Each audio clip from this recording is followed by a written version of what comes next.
ابھی جتنے سارے مذاہب ہیں ان سب مذاہب میں خدا کا وجود موجود ہے، تصور پایا جاتا ہے، تو ابھی کون سا مذہب صحیح نقش قدم پر ہے؟ دیکھیں سب سے پہلے تو جب گاڈ کی بات آتی ہے تو دو ورلڈ ویو آتا ہے، یعنی جو لوگ مانتے ہیں ایک پولیتھزم اور ایک مونوتھزم۔ جی پولیتھزم ہو گیا کہ جو کئی سارے خداؤں کو مانتے ہیں ماننا، اور مونوتھزم یہ ہے کہ کریٹر ایک ہے، ایک ہی خدا ہے، ایک سے زائد نہیں ہے۔ لاجیکلی اگر ہم دیکھیں، لاجیکلی اسپیکنگ، تو مونوتھزم صحیح ہے،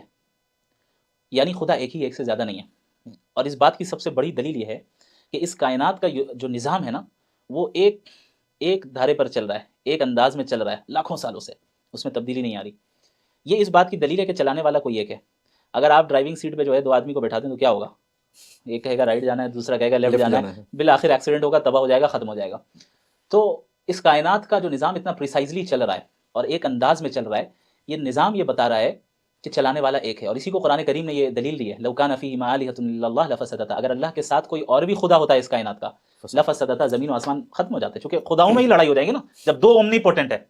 اور آپ سمجھیں کہ دو خدا آ جائے اور دونوں اومنی پوٹنٹ ڈکلیئر کرے اپنے آپ کو، تو ظاہر ہے فائٹ ہوگا۔ اب آپ یہ کہہ سکتے ہیں ہو سکتا ہے کہ دونوں کے درمیان جو ہے یہ میوچول انڈرسٹینڈنگ ہو جائے، تو اگر میوچول انڈرسٹینڈنگ بھی ہو گئی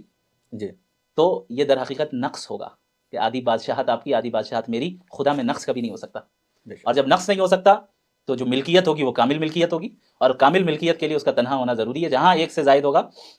نظام درہم برہم ہو جائے گا، لیکن نظام درہم برہم کائنات کا ابھی تک نہیں ہوا، یہ اس بات کی دلیل ہے چلانے والا بنانے والا ایک ہے۔